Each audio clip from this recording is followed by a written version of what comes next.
देखिए, इससे पहले हम लोग जो भी वीडियो देखे हैं बायोलॉजी से जीवों में विविधता का, तो उसका पूरा डिटेल्स देखे हैं। लेकिन अब एग्ज़ाम में प्रश्न कैसे पूछा जाता है उसको भी देख लेंगे, ठीक है।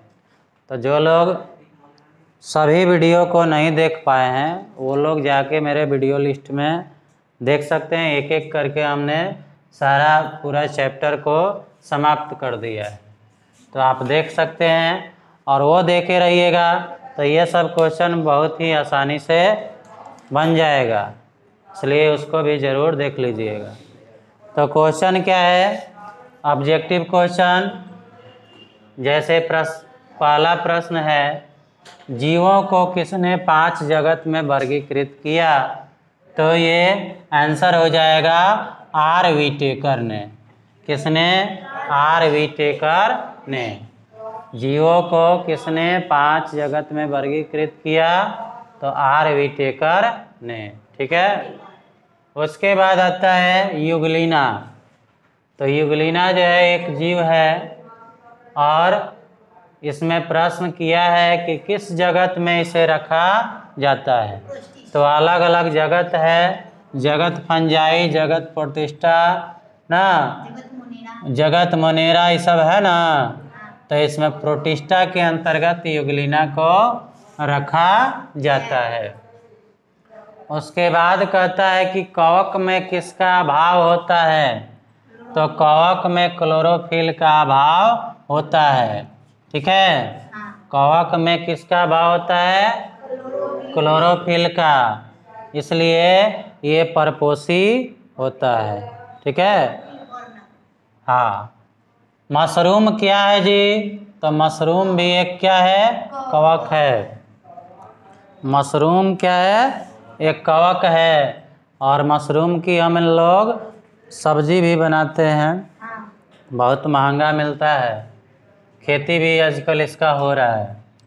आगे क्वेश्चन है कि वैसे पौधे जिनका शरीर जड़, तना एवं पत्तियों में विभेदित नहीं रहता है, यानी एक के साथ रहता है, एक ही साथ, तो उसको क्या कहते हैं? तो इसको थैलस कहते हैं। क्या कहते हैं जी? थैलस कहते हैं। उसके बाद है किस जीव में स्वपोषी एवं परपोषी दोनों प्रकार के पोषण पाए जाते हैं? तो स्वपोषी का मतलब जो जंतु अपना भोजन स्वयं आत्मनिर्भर होकर करता है, और परपोषी का मतलब दूसरे पर भी निर्भर रहता है। तो ये दोनों जो है कौन होते हैं? तो जीवाणु होते हैं, ठीक है। किस विभाग के अंतर्गत, अब देखो जीवों को विभागों में भी बांटा गया है, तो किस विभाग के पौधों को पादप वर्ग का उभयचर, उभयचर का मतलब जो जल और स्थल दोनों ही जगहों पे रह सकता है, तो इसको कहा जाता है ब्रायोफाइटा। यानी ब्रायोफाइटा वर्ग के अंतर्गत किसको रखा गया है? यानी जो उभयचर होते हैं, यानी जो भी पौधे पाए जाते हैं उभयचर उन्हें कहते हैं। तो ब्रायोफाइटा विभाग के पौधों को पादप वर्ग का उभयचर कहा जाता है। किस प्रकार के पौधों की पत्तियों में समानांतर शिरा विन्यास रहता है? समानांतर का मतलब होता है एक दूसरे के बीच की दूरी क्या हो? बराबर हो। तो एक बीज पत्री जो होता है, एक बीज पत्री यानी जिन पौधों के जो बीज हैं वो एक ही होते हैं, 2 भागों में नहीं बंटते हैं, उनको एक बीज पत्री कहा जाता है। तो इसको एक बीज पत्री कहेंगे। यानी किस प्रकार के पौधों की पत्तियों में समानांतर शिरा विन्यास रहता है? तो एक बीज पत्री वाले जो पौधे होंगे उनमें ये रहता है। आगे कहता है नेफ्रिडिया किस संघ का उत्सर्जी अंग है? तो संघ एनिलिडा होता है, तो ये उत्सर्जी अंग होता है नेफ्रिडिया, यानी जिससे उत्सर्जन की क्रिया होती है उस अंग को उत्सर्जी अंग कहा जाता है। तो ये एनिलिडा संघ में नेफ्रिडिया उत्सर्जी अंग पाया जाता है। आगे कहते हैं, आगे क्वेश्चन है शीत रक्तीय प्राणी कौन है? तो मत्स्य वर्ग के जितने भी प्राणी आते हैं उन्हें शीत रक्तीय कहा जाता है। तो अगर मछली भी कह दे जैसे रोहू कतला, तो ये सब भी शीत रक्तीय ही होंगे। मत्स्य वर्ग के प्राणी क्या होते हैं? शीत रक्तीय होते हैं। तो शीत रक्तीय प्राणी में क्या होगा? मेढक ऑप्शन में रहेगा। आगे कहता है कि टॉर्सन नामक प्रक्रिया के कारण किसका शरीर असममित हो जाता है? तो देखो जी, टॉर्सन का मतलब होता है ऐंठन, यानी उनके शरीर जो है, शरीर का बाह्य कंकाल क्या रहता है? ऐंठा हुआ रहता है, जिसके कारण ये असममित हो जाता है। भले ही घोंघा का शरीर सममित माना जाता है, लेकिन जब शरीर ही, जैसे मान लो किसी चीज़ का सांचा ही ऐंठा हुआ हो जाए तो उसका शरीर भी क्या हो जाएगा? ऐंठा हो जाएगा। इसलिए ये असममित हो जाता है घोंघा का शरीर। ठीक है।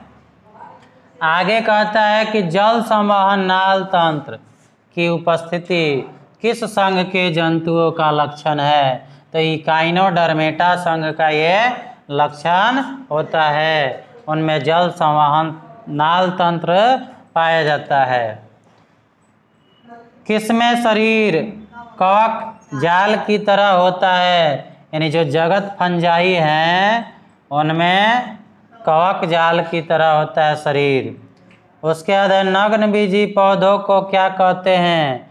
नग्न बीजी पौधा का मतलब जिन पौधों के बीज जो है उन पर कवर नहीं पाया जाता है, यानी वो ऐसे ही रहते हैं, उस पर कोई परत नहीं होता है, कोई जो है ढक्कन नहीं होता है, उसको नग्न बीजी कहा जाता है। तो इसके अंतर्गत जो है जिम्नोस्पर्म को रखा गया है। और जिनका शरीर, जिनका बीज जो है वो फल के भीतर होता है, उस पर कवर रहता है, उसको एंजियोस्पर्म कहते हैं। क्या कहते हैं? एंजियोस्पर्म। और जिनका नग्न रहता है, यानी नंगा, नग्न मतलब क्या होता है? नंगा, वैसे पौधों को जिम्नोस्पर्म के अंतर्गत रखा गया है। आगे कहता है कि देह भित्ति में दंश कोशिका, दंश कोशिका जो है वो किस संघ का लक्षण होता है? तो ये सिलेंटरेटा या नाइडेरिया संघ का ये लक्षण होता है, दंश कोशिकाओं का होना। ये सबसे महत्वपूर्ण जो है कोशिका होता है दंश कोशिका। ठीक है। तो इस तरह से ये आपका ऑब्जेक्टिव क्वेश्चन कैसे दिया जाता है ये हुआ। लेकिन और भी क्वेश्चन अगर आपको करना हो तो आप पूरे चैप्टर को एक एक करके हमने समझाया है अपने वीडियो में, उसको ज़रूर देख लीजिएगा प्लेलिस्ट में जाकर। तो कैसा लगा यह प्रश्न आप ज़रूर कमेंट कीजिएगा, अच्छा लगे तो लाइक कीजिएगा। अभी तक मेरे चैनल को सब्सक्राइब नहीं किए हों तो सब्सक्राइब कर लीजिएगा, अपने दोस्तों के साथ भी शेयर कर दीजिएगा ताकि आपके साथ साथ उन्हें भी कुछ जानकारी प्राप्त हो सके। और सब्सक्राइब करने के बाद बेल आइकन को दबाना मत भूलिएगा ताकि सभी वीडियो आपको प्राप्त हो सके एक एक करके। ठीक है। धन्यवाद। आपका दिन मंगलमय हो।